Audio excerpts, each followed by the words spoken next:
Bueno, bienvenidos entonces hoy a esta clase de Estado y Constitución. Hoy nos corresponde ya la semana número 5 y vamos a ver el tema de los derechos colectivos. Denme un segundo y comparto la pantalla.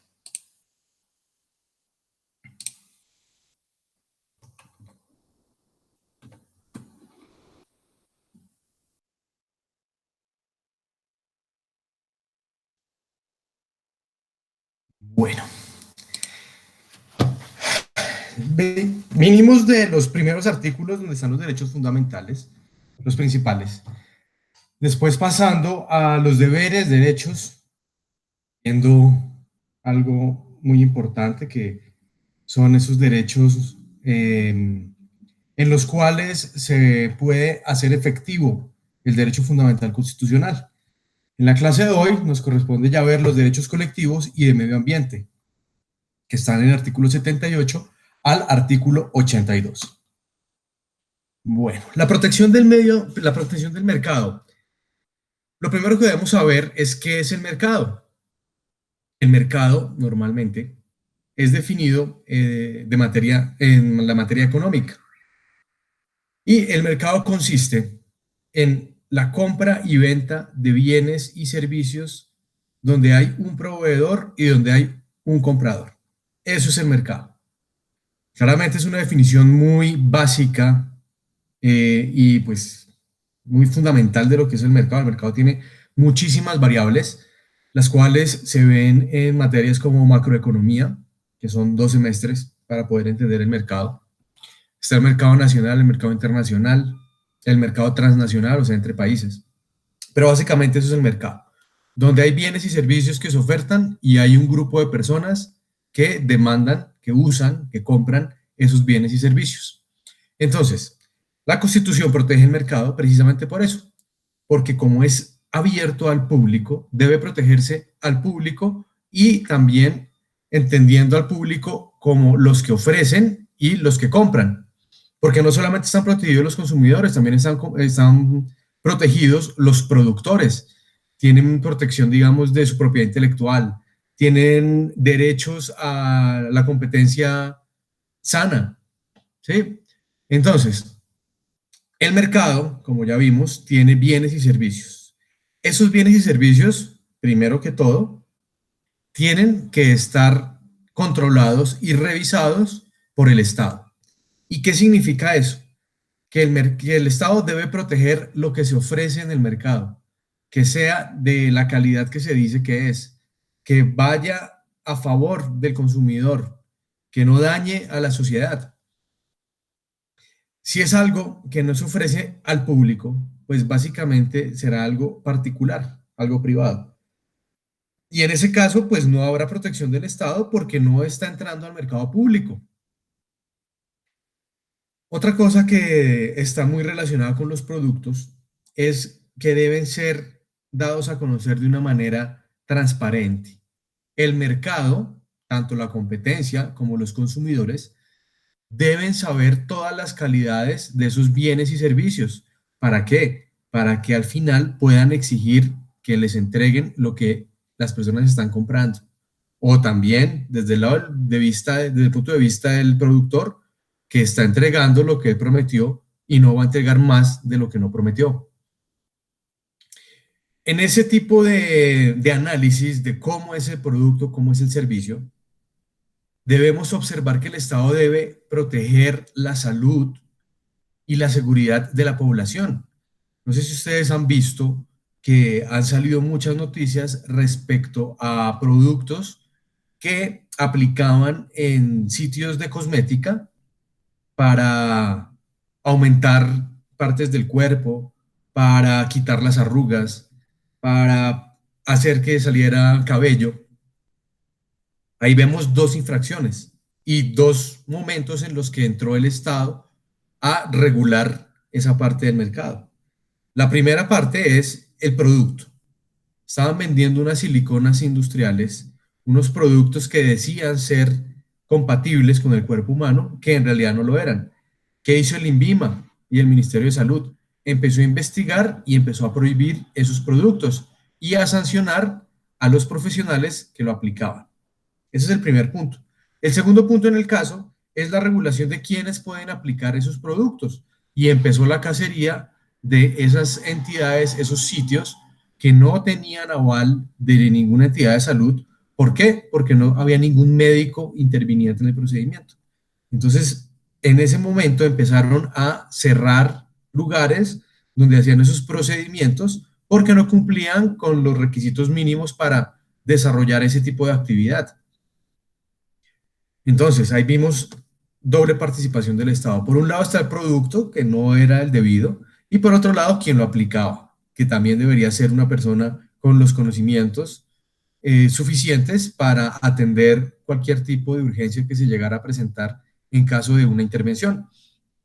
Entonces, el Estado ahí participó en dos elementos de protección.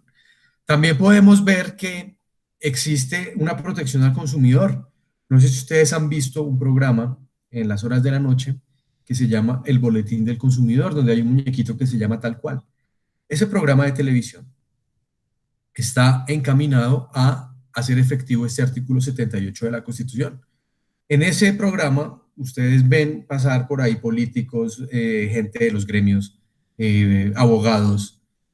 ¿Y por qué? Porque son personas que le enseñan al público a cómo deben exigir sus derechos como consumidores.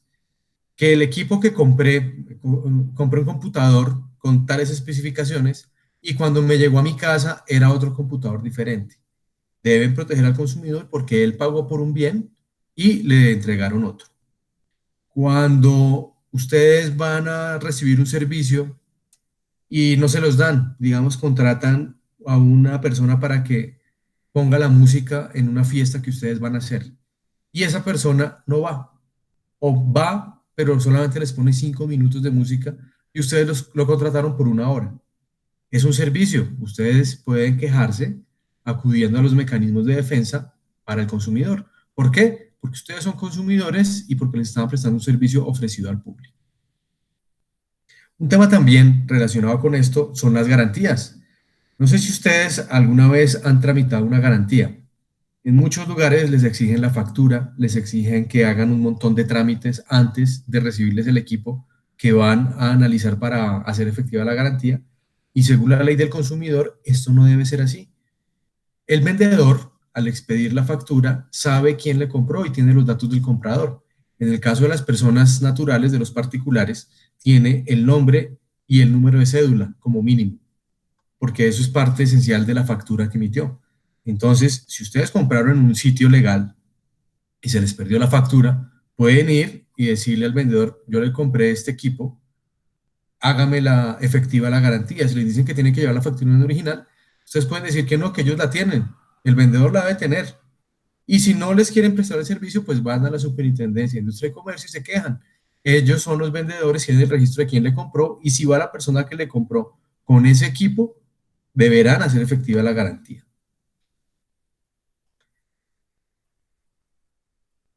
Esas entidades de defensor al consumidor deben ser democráticas, es decir, deben surtir un proceso de elección de directivas.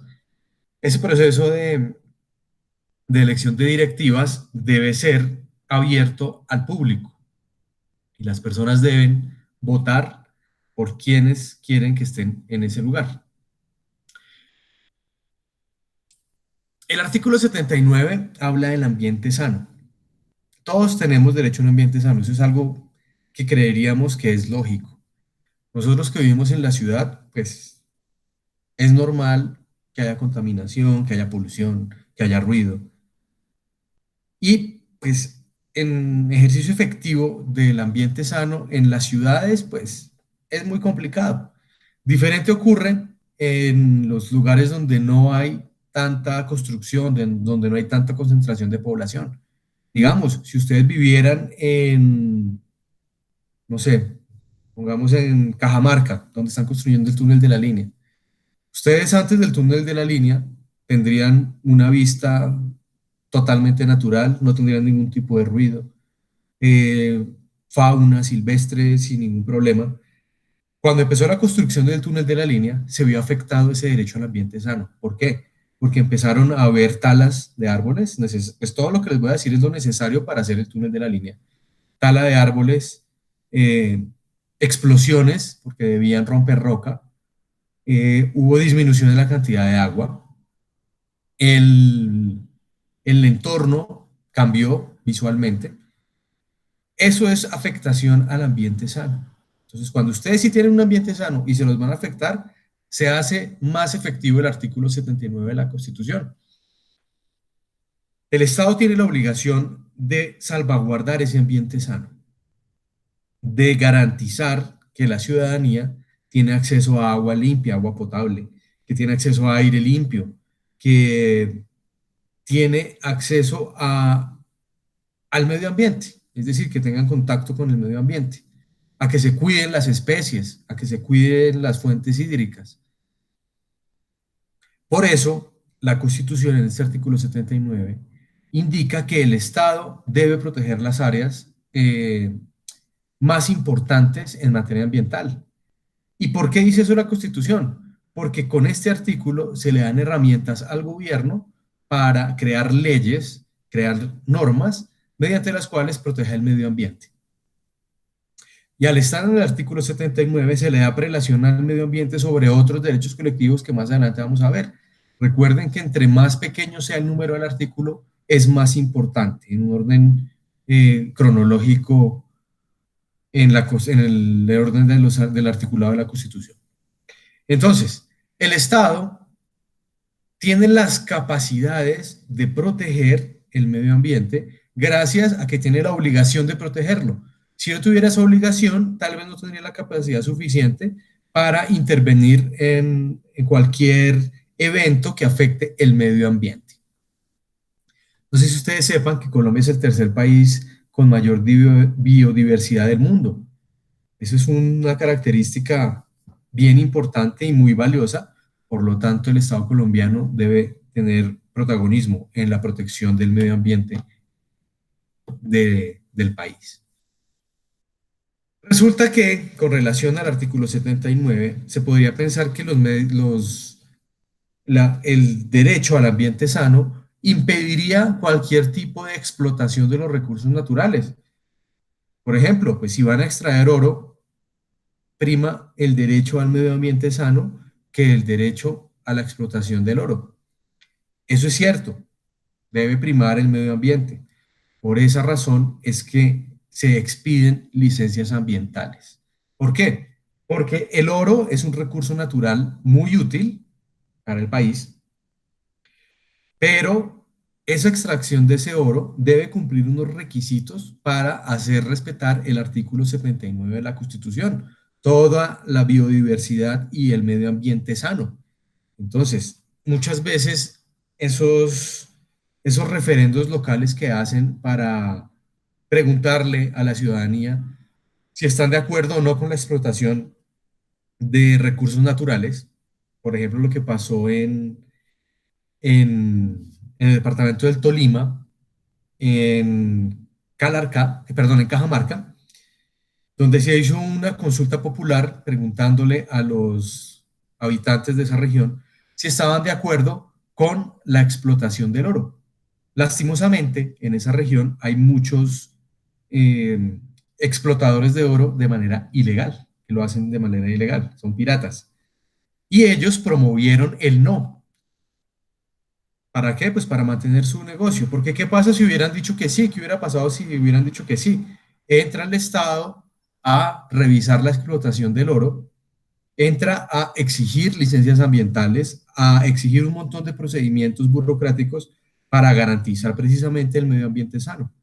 Entonces, muchas veces esos plebiscitos, esos referendos, donde le piden al pueblo que dé su opinión, están arreglados para que la ilegalidad siga funcionando. Lo venden los medios de comunicación como una victoria.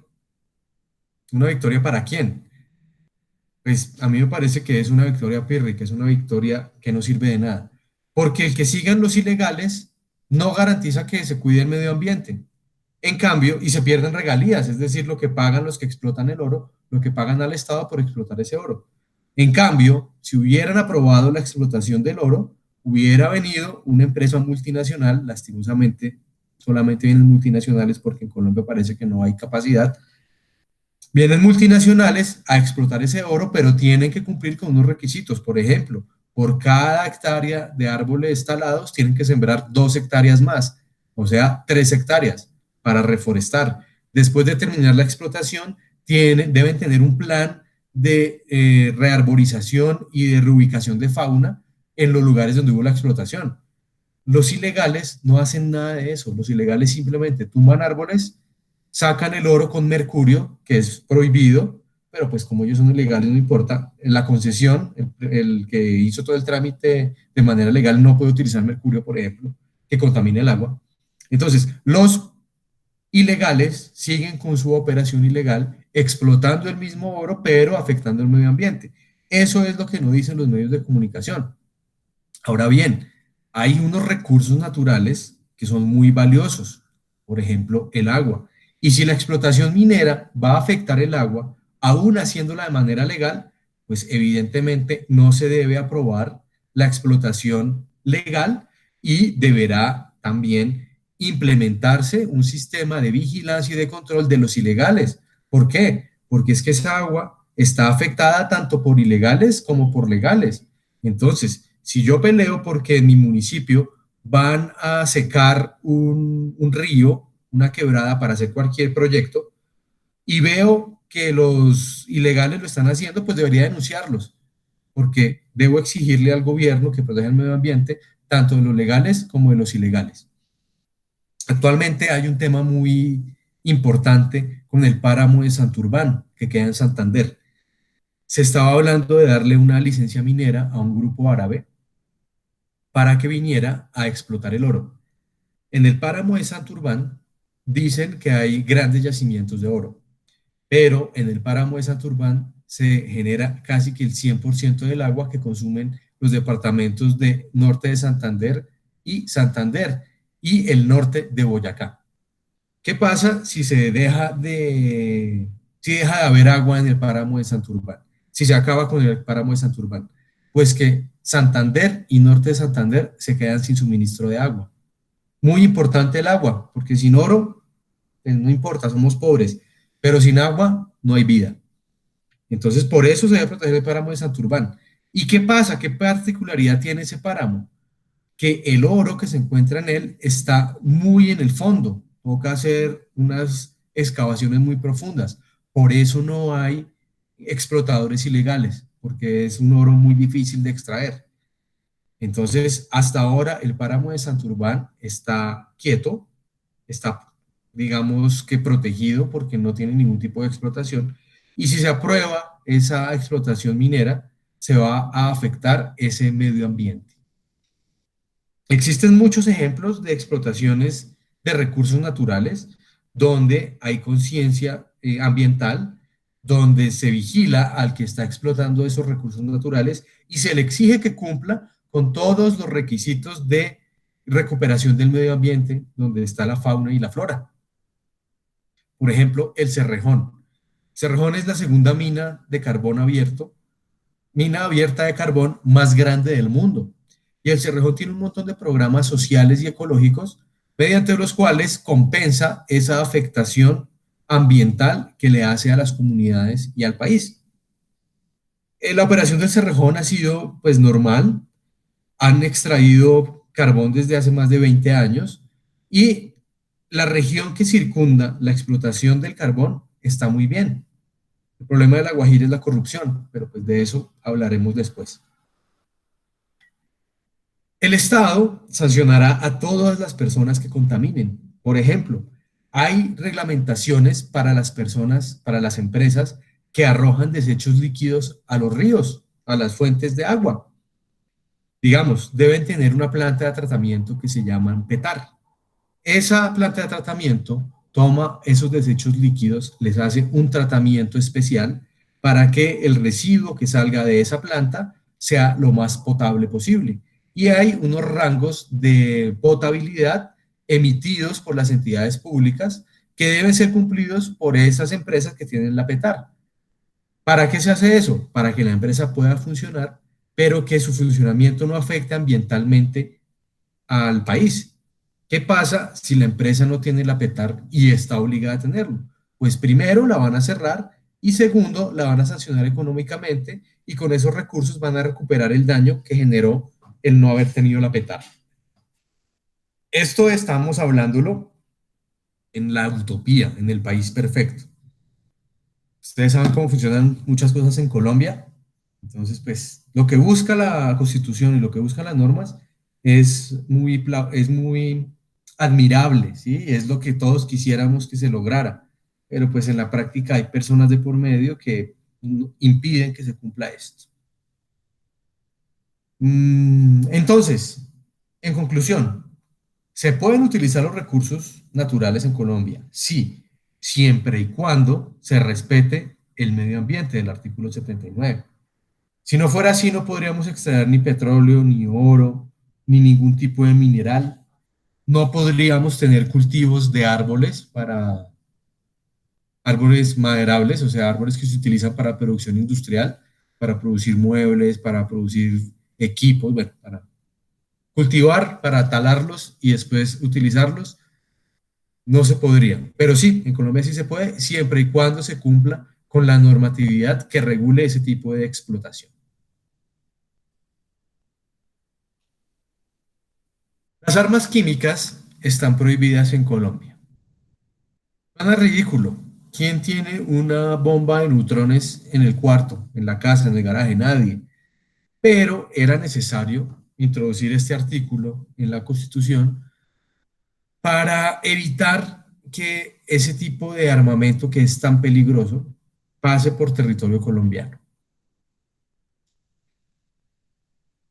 Eh, los desechos tóxicos son un tema que es un tema que ha estado de moda los últimos 10 años, porque los países que tienen desechos tóxicos son aquellos de primer mundo, desarrollados, que lograron avanzar en el tema de producción energética a base de elementos nucleares, ya sea por fisión o por fusión. Esas plantas, no sé si ustedes han visto Los Simpson, donde trabaja Homero Simpson, es una planta donde trabajan con algún tipo de elemento químico eh, de alta contaminación por ser radioactivo.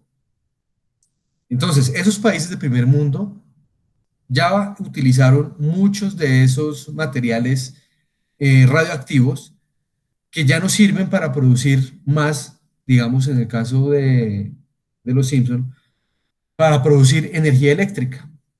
¿Por qué? Porque pierden temperatura, porque ya son muy inestables, bueno, por diferentes variables químicas y físicas. Entonces, eso se convierte en un desecho y como desecho debe sufrir un tratamiento especial y debe ser guardado. El problema de esos desechos radioactivos es que por sus cualidades físico-químicas generan radiaciones que pueden afectar el medio ambiente. Entendiendo el medio ambiente no solamente como las personas, también la fauna y la flora. Entonces, esos países de primer mundo buscan países del tercer mundo o en vía de desarrollo para que les guarden esos desechos radioactivos. Pues es mejor que se mueran los que están en otro país que los que se mueran los que están en mi país donde yo produje esa energía con los elementos radioactivos. Aquí en Colombia hubo un presidente que estuvo en diálogos para guardar esos desechos radioactivos. Ese presidente, que creo que hoy es senador, no estoy seguro, fue parado precisamente por este artículo, donde le dijeron, señor presidente, usted no puede traer esos elementos radioactivos porque está prohibido por la Constitución. Entonces, ese contrato de guardar desechos tóxicos en Colombia nunca prosperó, menos mal, porque si no, imagínense cómo sería el lugar donde estarían guardados esos desechos tóxicos. Quién sabe cuántas fuentes hídricas se hubieran contaminado, cuánta gente estaría muerta. Entonces, por este artículo nos salvamos de tener desechos tóxicos en el país. Y en la segunda parte del artículo se habla de los recursos genéticos y la utilización. ¿Por qué el Estado debe participar en el entrada y salida de recursos genéticos? Primero, ¿qué son recursos genéticos? Recursos genéticos son ese desarrollo que se hace sobre la fauna y la flora, digamos las semillas transgénicas. Si no fuera por este artículo, ya estaríamos inundados de transgénicos. ¿Y por qué ese, en el ejemplo de los transgénicos, por qué ese recurso debe ser controlado? Porque Monsanto, que es el padre de los transgénicos, es la empresa que creó los transgénicos, que tiene la mayor cantidad de patentes en transgénicos, creó una molécula, no sé cómo se llame técnicamente, que afectaba a la semilla y automáticamente lo que hacía era que anulaba las semillas que no fueran transgénicas.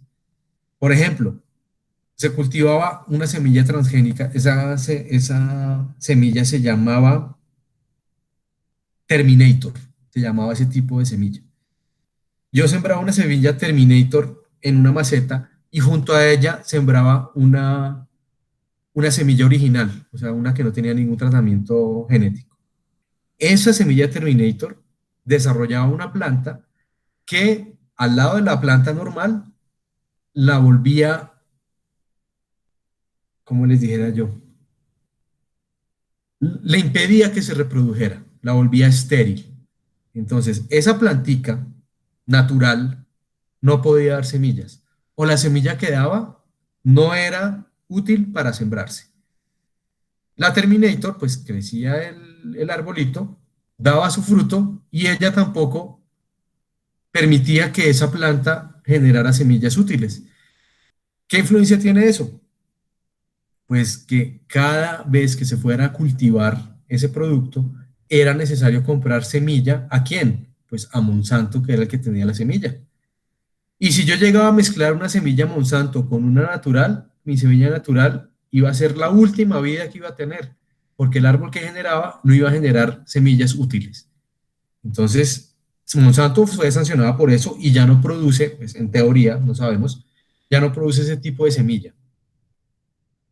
Pero sí acabó con un montón de cultivos que afectan no solamente la economía del campesino, sino la estabilidad alimentaria del país. Les cuento que se dice, esto es un chisme, corroborado por varios científicos, pero es chisme,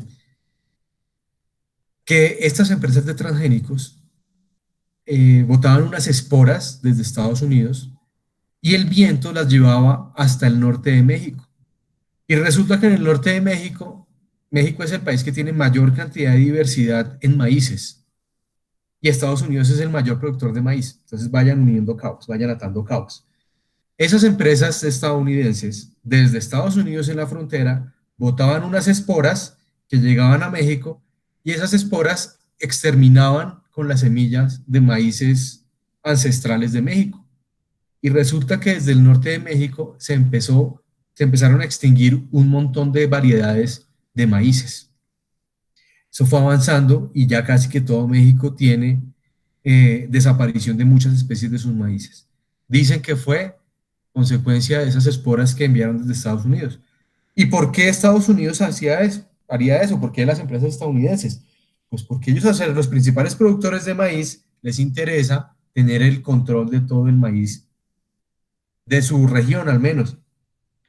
Y porque el maíz mexicano es más fuerte. ¿Por qué? Porque es ancestral. Hay maíces que vienen desde la etapa precolombina, desde muchísimo antes de la historia, porque dicen que América estaba poblada, es mucho más joven que Europa y que África, pero que estaba poblada desde hace miles de años.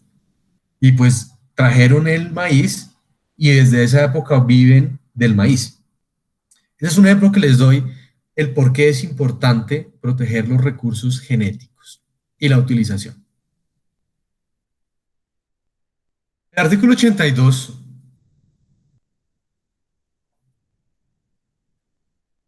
establece que el Estado debe proteger el espacio público. Ustedes no saben cómo era, de pronto sí, perdón, de pronto sí saben, han visto, han leído. Bogotá, antes de la Constitución del 91, el centro, donde ustedes ven ahora la mariposa en la plazoleta de San Victorino, eso estaba lleno de casetas. Casetas son esas casitas metálicas que hay, que están, digamos, al frente de Monserrate, cruzando la circunvalar. Esos son casetas, que son unas casitas hechas como en aluminio. Esa plazoleta de San Victorino estaba llena de casetas y ahí se conseguía de todo. Habían delincuentes, había droga, había armas y era peligrosísimo ir allá. Gracias a este artículo, el primer gobierno de Peñalosa empezó a recuperar el espacio público. La avenida 19, allá en el centro, era también llena de casetas y las casetas estaban desde la calle hasta la mitad del andén y eran un corredor desde la carrera cuarta hasta la Caracas. Todo eso era lleno de casetas. ¿Qué generaba eso? Inseguridad, la ciudad se veía mal y pues entre esas casetas se vendían drogas, armas, cosas robadas. Era muy peligroso y muy feo. Con este artículo se le dio la herramienta al señor Peñalosa en su primera alcaldía para recuperar el espacio público. ¿Y qué hizo? Pues lo recuperó. ¿Y por qué es importante el espacio público? Porque el espacio público es de todos y nadie lo puede explotar. Estas casetas que les cuento eran de particulares que no pagaban arriendo, que no pagaban servicios, que no pagaban impuestos. Estaban utilizando un terreno que era de todos nosotros, de todos los ciudadanos. ¿Por qué ellos se apropiaron de eso? Entonces el Estado entra a recuperar esos terrenos que son públicos en virtud de darle un mejor desarrollo personal a los habitantes del lugar. Si ustedes han caminado, digamos, por la carrera 15, después de la calle 72, se han dado cuenta que es más cómodo andar en un andén de 3 metros de ancho que andar en un andén de medio metro o de 1 metro. Eso es calidad de vida.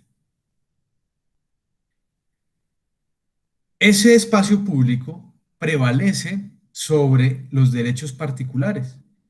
Digamos, si a mí me da por poner una caseta de vigilancia en el andén al frente de mi edificio, diciendo, no, es que es para la seguridad del barrio, puede que a las otras personas no les interese tener esa caseta ahí. Esa caseta puede afear el barrio. En esa caseta se pueden cometer delitos. Y de hecho, esa caseta está en un lugar que no es mío, entonces yo no tengo el derecho de ubicar nada en ese lugar. Si a mí me da por poner un puesto de jugos en el Parque El Virrey y monto una chocita, no puedo, ese es un espacio público, eso no es mío, no puedo disponer de ese terreno. Además, ese terreno sirve para la recreación de todo el mundo. Al Parque El Virrey puede ir cualquier persona. Si yo llego a invadir un pedazo, le estoy quitando ese pedazo a toda la ciudadanía. Por eso el Estado debe proteger el espacio público. Y por último, este artículo le da la posibilidad de explotar el, el terreno, los terrenos a las entidades territoriales. ¿Y eso en qué se ve? Eso se ve en el impuesto predial y se ve en el impuesto de plusvalía. Y también cuando un particular va a realizar una obra arquitectónica o ingeniería civil, tiene que pagar unos derechos para poder iniciar esa obra o hacer esa obra, que se llama licencia de construcción. Entonces, la Constitución le da a las entidades territoriales la capacidad de lucrarse con todas estas afectaciones de la utilización del espacio, ya sea público, ya sea del espacio particular. Cuando ustedes pagan el impuesto predial, están pagando por todos los servicios que están sirviéndole a, a ese inmueble. Entonces, cuando yo pago el predial, con ese predial hacen calles, pagan alumbrado público, hacen parques, ¿sí? Ese predial sirve para muchas cosas.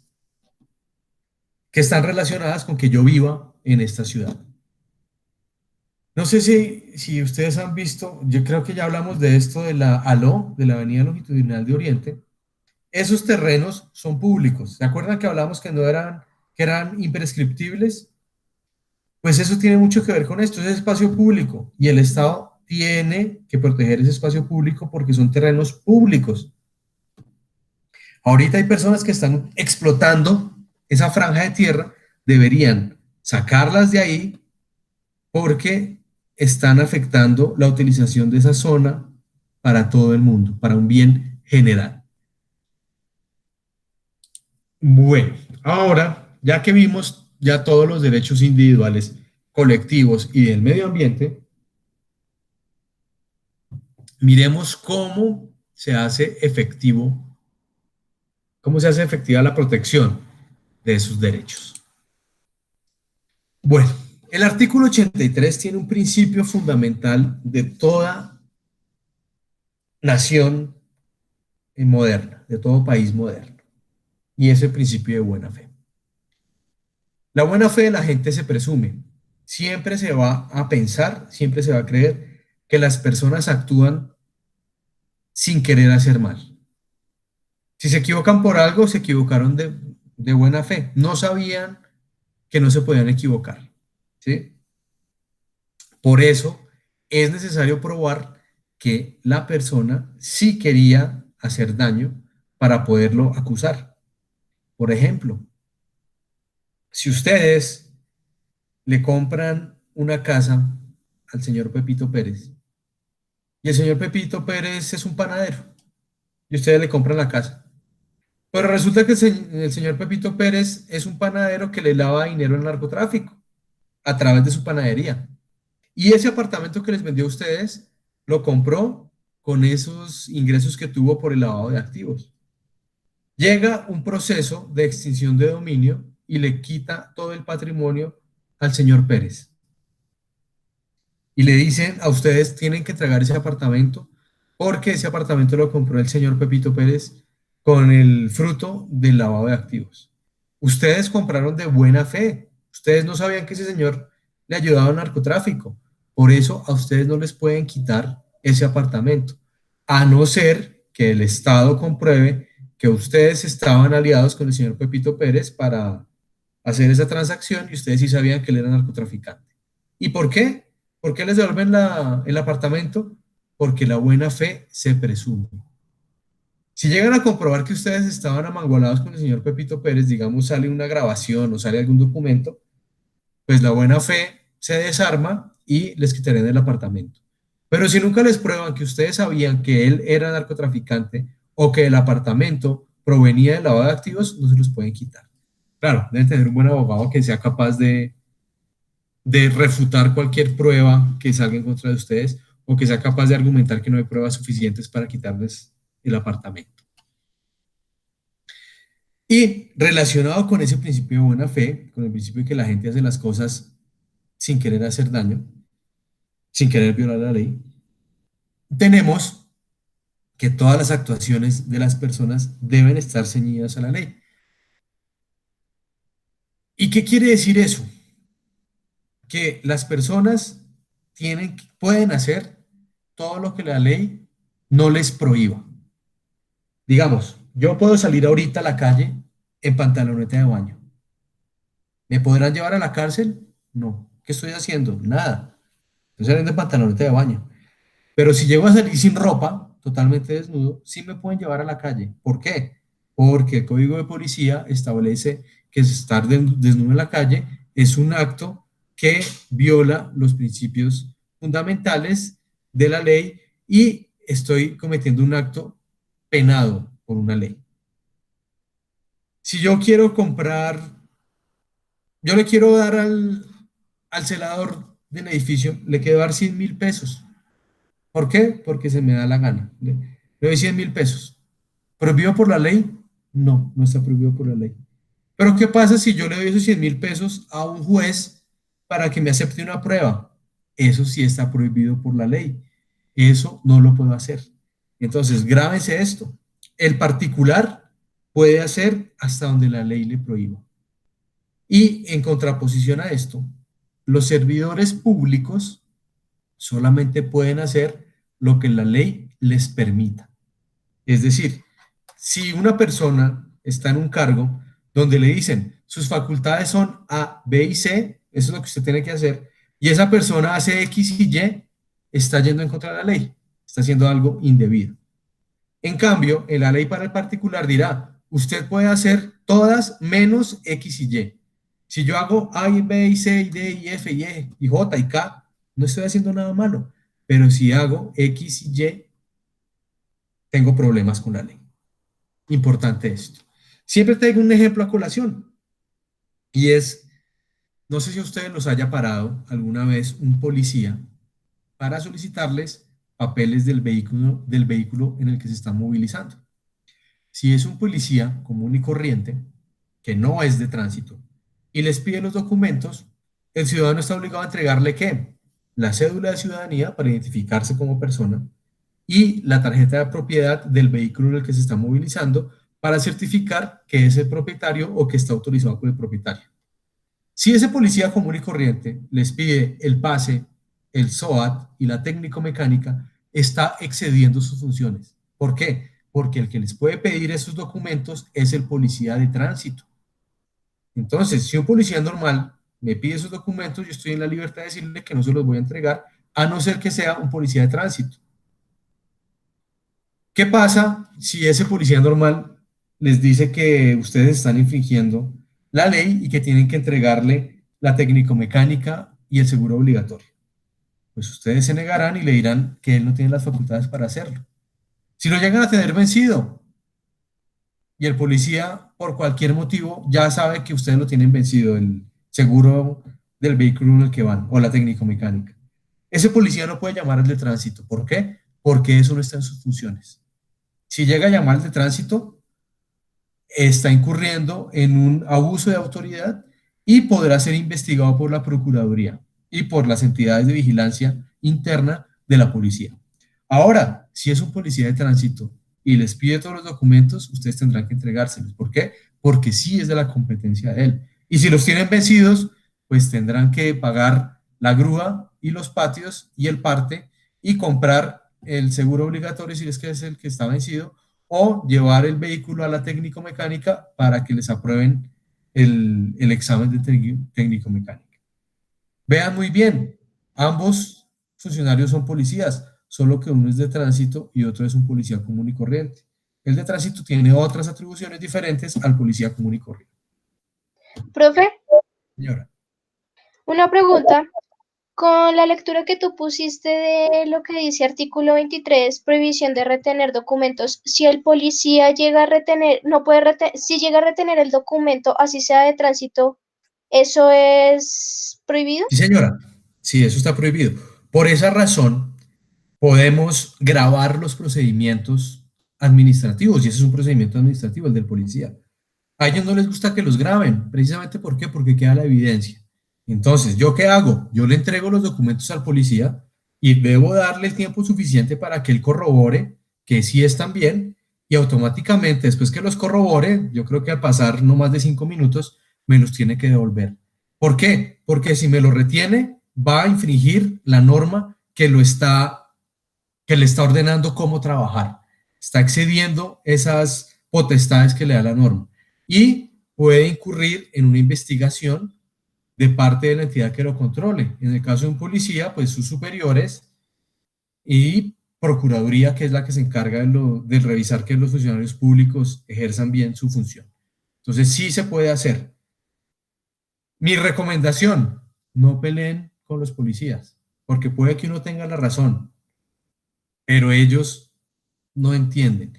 Y muchas personas que tienen poder no saben utilizarlo. Y puede ser más problemático para uno así uno tenga la razón. La clave es que desde el principio graben los procedimientos policiales, sean respetuosos con el personaje oficial que los esté atendiendo, no solamente policías, puede ser en un juzgado, puede ser en una entidad pública. Sean respetuosos y recomendación, antes de hacer un trámite, averigüen cómo es el trámite, qué requisitos deben cumplir. y lleven todo cumplido. Así, si les piden algo que no está ahí, ustedes, digamos, la ley antitrámite, ustedes pueden exigirle al funcionario que les reciba los documentos porque les está pidiendo cosas que no debe pedir. Bueno, la Corte Constitucional establece que actuar de buena fe es actuar de una manera honesta y conforme a lo que se espera de una persona correcta. Esta definición es bastante, no sé, como muy enredada. Para mí, personalmente, Sergio Ramírez, la buena fe es actuar sin buscar hacerle daño a alguien. ¿Eh? En el momento en el que yo busque hacerle algún daño o saber que le voy a hacer algún daño a alguien, ya ahí no estoy actuando de buena fe. Cuando me llega un cheque, un billete falso y yo sé que es falso, si se lo doy a otra persona, estoy actuando de mala fe. ¿Por qué? Porque sé que ese billete es falso. En cambio, si me llega un billete falso a mí, yo lo cojo, lo guardo en la billetera y cuando voy a pagar, lo pago con ese billete. Estoy actuando de buena fe porque yo no sabía que el billete era falso. Yo no quería hacerle daño a la otra persona. ¿Sí? La conducta, pues, es reprochable porque estoy pagando con un billete falso, pero pues no es culpa mía. Yo actué de buena fe, yo lo recibí y lastimosamente no lo revisé. Cuando yo lo entrego no quiero robar al que le estoy pagando. Como decía la compañera, la lectura que les dejé era la ley antitrámites, muy importante. ¿Por qué? Porque en este país de normas y de tramitología debemos conocer bien qué debemos y qué no tenemos que llevar para hacer esos trámites. No trajo la cédula autenticada. No, señor, la cédula no se debe autenticar por la ley antitrámites. Que no trajo el registro civil para hacer este trámite. No, señor, la ley antitrámites dice que solo con la cédula. Que debe autenticar el poder con firma y huella. La ley antitrámite me dice que el poder no tiene que estar autenticado. Son cosas muy importantes del día a día que son útiles para diferentes trámites que ustedes deban hacer. ¿Y eso por qué funciona así? Porque llegó un punto en el que hacer un trámite ante el Estado era casi imposible, porque pedían un montón de documentación que en ningún lado aparecía que fuera necesaria, sino que dependiendo del funcionario, dependiendo qué tal le caía a uno, le aceptaba o no le aceptaba los papeles, o le hacía o no le hacía el trámite. Además, por el tema de la corrupción, un negocio buenísimo era ser tramitador. Y entonces, si yo conocía a alguien adentro de la entidad, yo le prestaba mis servicios a la persona que necesitaba hacer el trámite y garantizaba que salía el trámite. ¿Por qué? Porque cumplía con lo mínimo que tenía que cumplir. En cambio, si esa persona iba directamente a la entidad, le pedían un montón de cosas que no debía cumplir, pero pues para pararle el trámite le decían que tenía que cumplir. Con esta ley antitrámites todo se ha vuelto más transparente. No sé si alguno de ustedes haya hecho un trámite en alguna oficina de tránsito. Hace 20, 25 años, me acuerdo cuando yo saqué mi pase se me demoró como 4 meses. ¿Por qué?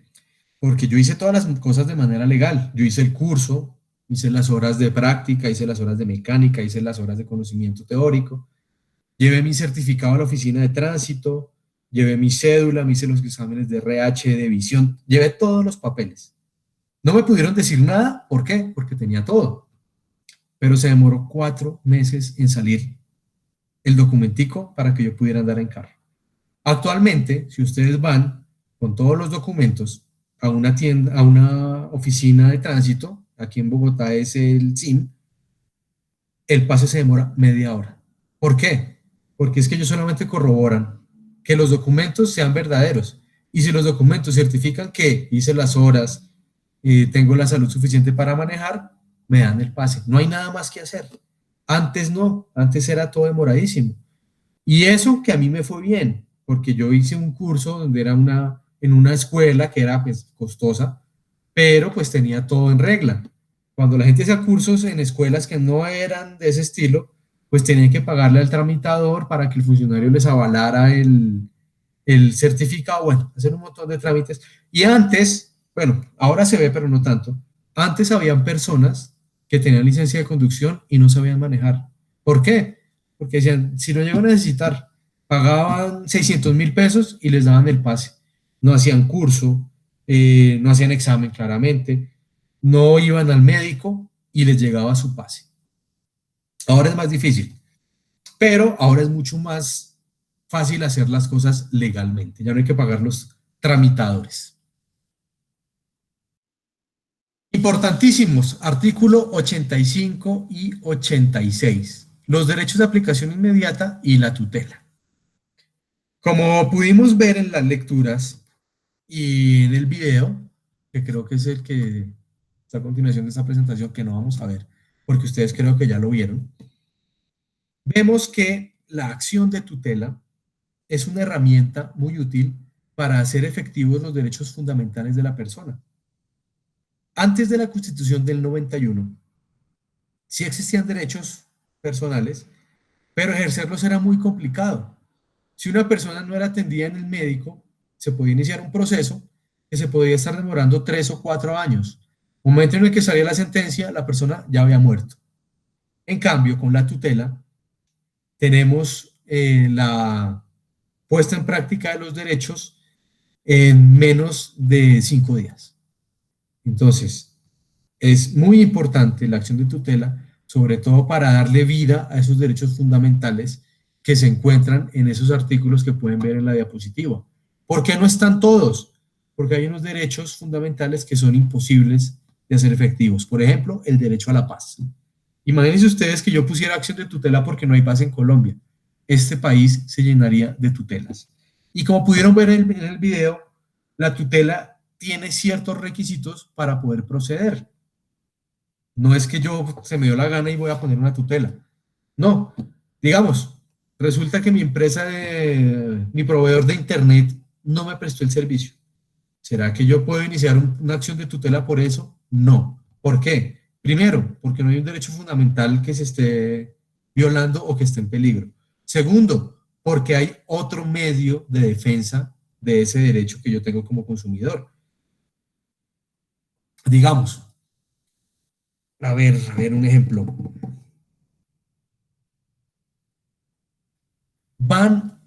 Decidió la alcaldesa Claudia López en podar todos los árboles, en quitar todos los árboles de los cerros orientales para hacer un parque. Bueno, eso era más de Peñalosa que de Claudia López. Resulta que van a tumbar todos los árboles de las montañas de Bogotá. ¿Será que cabe una acción de tutela? Sí. ¿Por qué? ¿Qué derecho me están violando? Derecho a la vida, porque pues sin esos árboles probablemente la ciudad se contamine. ¿Qué más? Libre desarrollo de la personalidad, porque yo gracias a esos árboles tengo un mejor desarrollo personal, tengo un ambiente más sano, o sea, derecho al medio ambiente también. ¿Qué otro? Bueno, básicamente eso es importante. ¿Puedo iniciar la tutela? Sí. ¿Habrá otra acción para proteger esos árboles? Claro que sí, hay una acción administrativa, pero esa acción administrativa se demora 3 años. De aquí a que salga la decisión, probablemente ya hayan talado unos cuantos árboles. Mientras que con la acción de tutela, en este mismo mes, vamos a tener una decisión. La acción de tutela ha servido muchísimo. Uno de ustedes me escribió en las participaciones del foro algo muy interesante y son unas estadísticas de cuántas tutelas han salido y pues comparado a lo que había antes de la Constitución del 91 es incomparable, o sea, es incomparable, no se pueden comparar, porque es que antes de la Constitución del 91 esos derechos personales eran muy difíciles de proteger. Con la Constitución del 91 se han salvado millones de vidas. Cuando no les dan los medicamentos, si no les dan medicamentos, les están violando el derecho a la salud y el derecho a la vida. Se los tienen que dar. Lastimosamente, esta figura de la acción de tutela ha sido mal utilizada, ha sido abusada por muchas personas. Por ejemplo, las EPS. ¿Por qué las EPS han abusado de eso? Las EPS tienen la obligación de prestarle salud a todas las personas que están asociadas a ellos. Pero resulta que las EPS reciben una plata mensualmente Y de esa plata deben pagar todos los tratamientos de todas las personas que están afiliadas a ellos. Si es un medicamento que vale 3 millones de pesos y yo hago un aporte de salud de 50.000 pesos, pues las cuentas no van a dar. La EPS, ¿qué va a decir? Pues yo no le quiero dar ese medicamento porque las cuentas no me dan. La EPS debería darlo por obligación. Entonces, ¿qué le dicen a uno cuando uno va a una EPS y saben que es un medicamento de alto costo? Le dicen, mire, aquí le tenemos el formato de tutela, llénelo y nosotros le damos el medicamento. Ustedes dirán, bueno, ¿y qué cambio hay? Resulta que cuando hay un fallo judicial, el que paga ese fallo judicial es el FOSIGA, que es un fondo de todas las EPS que paga ese tipo de sanciones, digamos, de obligaciones que genera la sentencia. Entonces, la EPS no va a terminar pagando esos 3 millones del medicamento del cáncer, sino que lo paga el FOSIGA. ¿Se ahorró plata la EPS? Sí. ¿Debía haber dado el medicamento a la EPS? También. Entonces, las EPS han abusado de la figura de la tutela para ahorrarse plata. ¿De quiénes son las EPS? De particulares. Y el FOSIGA del Estado. Entonces, a la postre, los que pagamos esos medicamentos que no dan las EPS, somos los que pagamos impuestos, porque con eso financiamos parte del FOSIGA. Es triste, por eso las personas del Centro Democrático querían controlar, querían emitir una ley para limitar la acción de tutela. Pues, en este caso sería interesante, pero hay muchos casos en los que limitar la acción de tutela sería ir en contra de esos derechos que está protegiendo. Menos mal no salió esa ley, ni siquiera salió el proyecto. Si no, pues quién sabe qué cosas horribles hubiera dicho esa ley, qué prohibiciones tendría esa ley, cuántas personas se hubieran visto afectadas si hubiera salido esa ley que controlara la acción de tutela. Entonces, importante para saber de la acción de tutela es que no puede haber otro mecanismo legal para hacer efectivo ese derecho, para proteger ese derecho. Segundo, que ese derecho sea fundamental o tenga conexidad con un derecho fundamental. ¿Qué es eso de conexidad? Que si no se cumple ese derecho, si no se cuida ese derecho, se afecta fundamental, digamos el derecho a la vida. Un tratamiento médico, el tratamiento médico a largo plazo, digamos una quimioterapia. No, una diálisis, que es más crónica. No me quieren darle diálisis.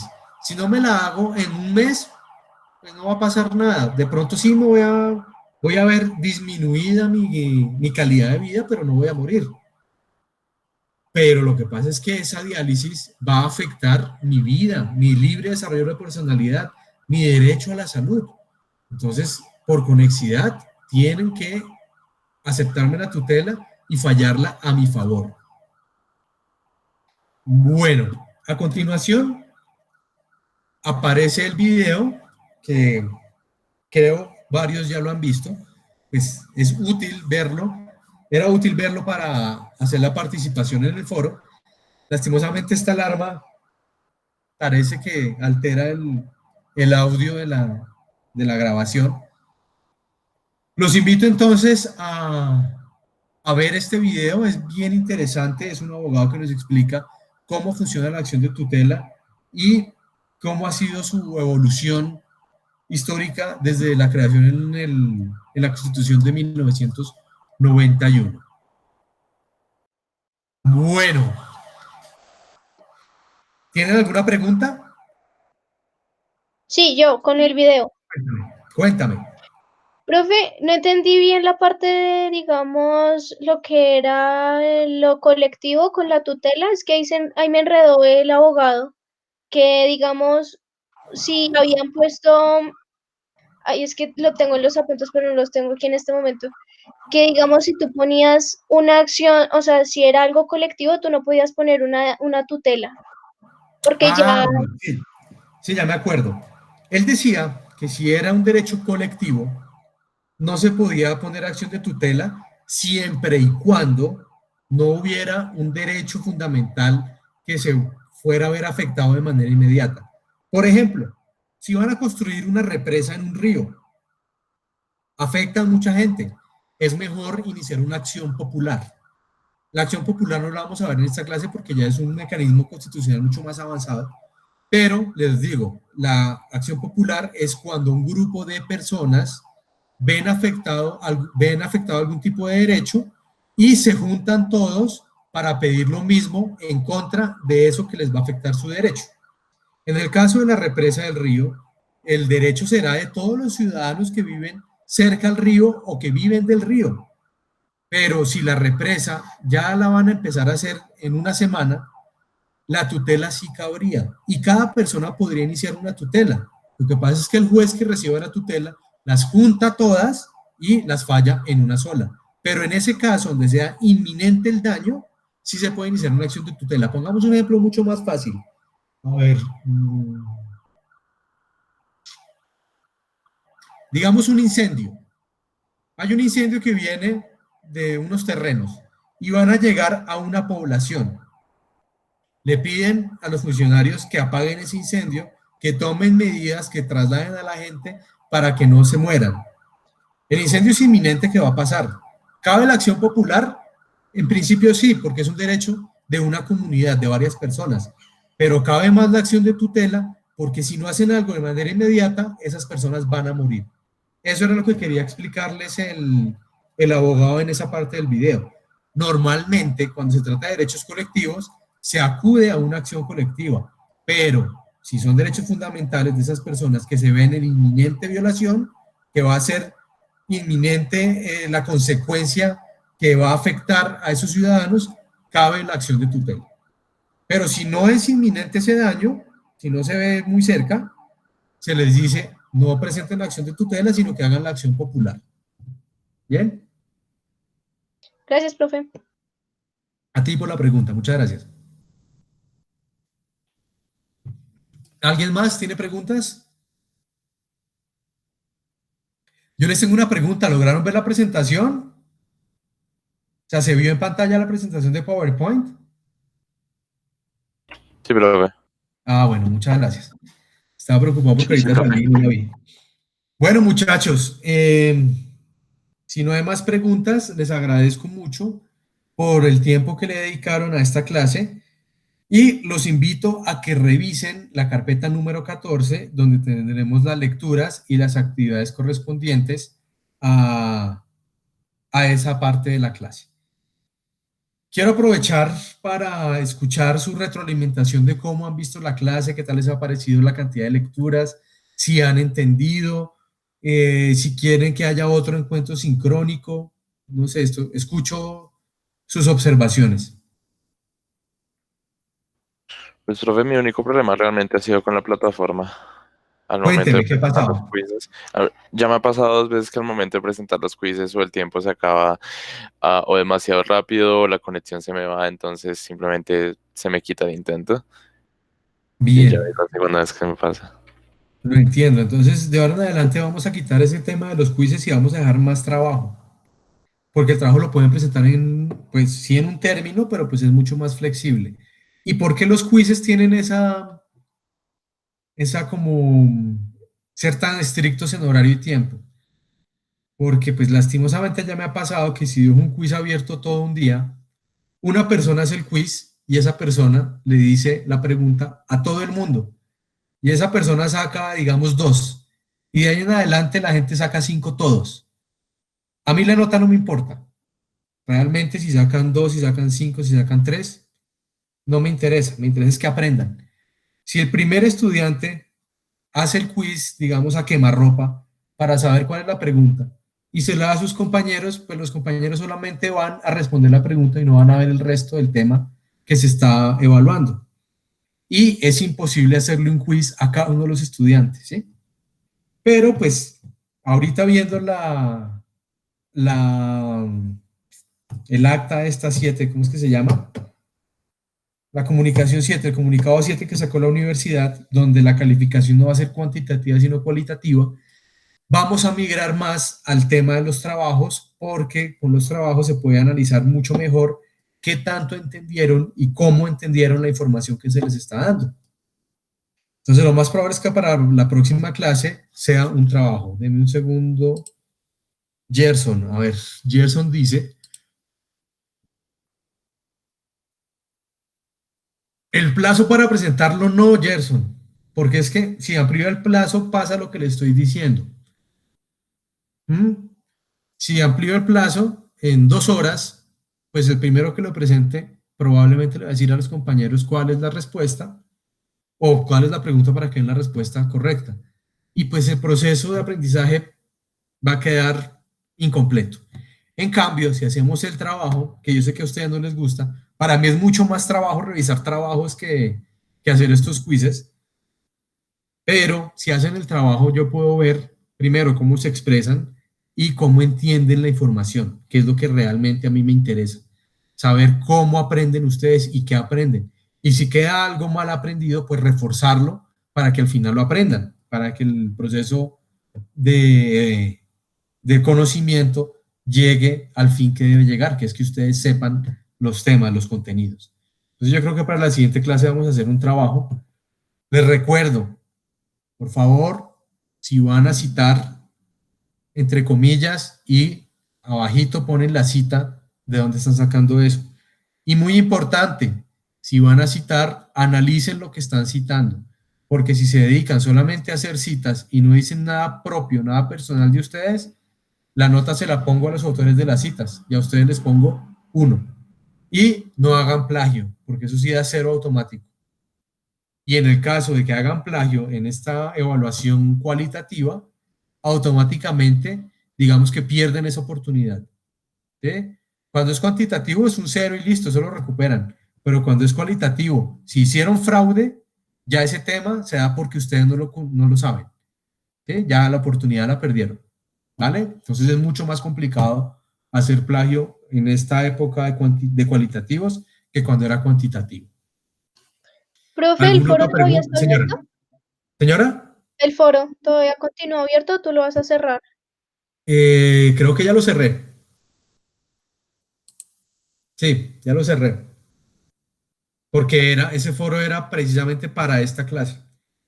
Ya después de haber visto la clase, el foro pierde su finalidad.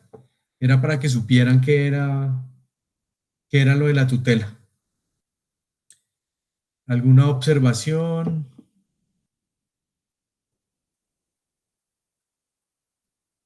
Bueno, muchachos, les agradezco mucho y nos veremos en el encuentro sincrónico de la otra semana. Por favor, los que no han visto el video, véanlo. Voy a intentar hacer un parcial final. ¿Por qué? Les advierto de una vez ahorita. ¿Por qué? Porque la universidad lastimosamente no ha caído en cuenta que apenas se acabe esta cuarentena, vamos a tener creo que las 2 últimas semanas de clase o la última semana de clase.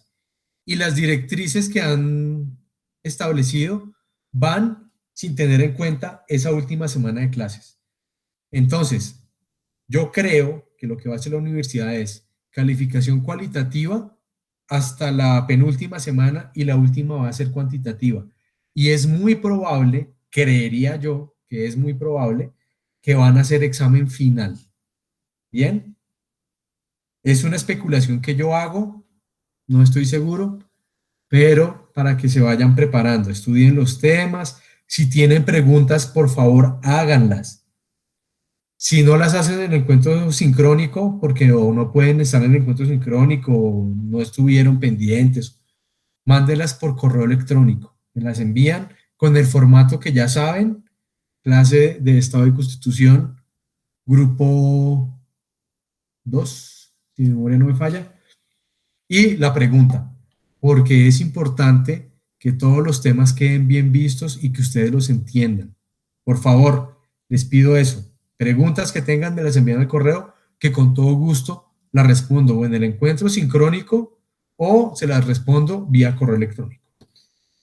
Bueno, jóvenes, no siendo más, les agradezco muchísimo por haber estado en esta clase y espero que tengan un resto de semana muy productivo y muy feliz. Que estén bien. Hasta luego. Profe, hay una pregunta en el chat.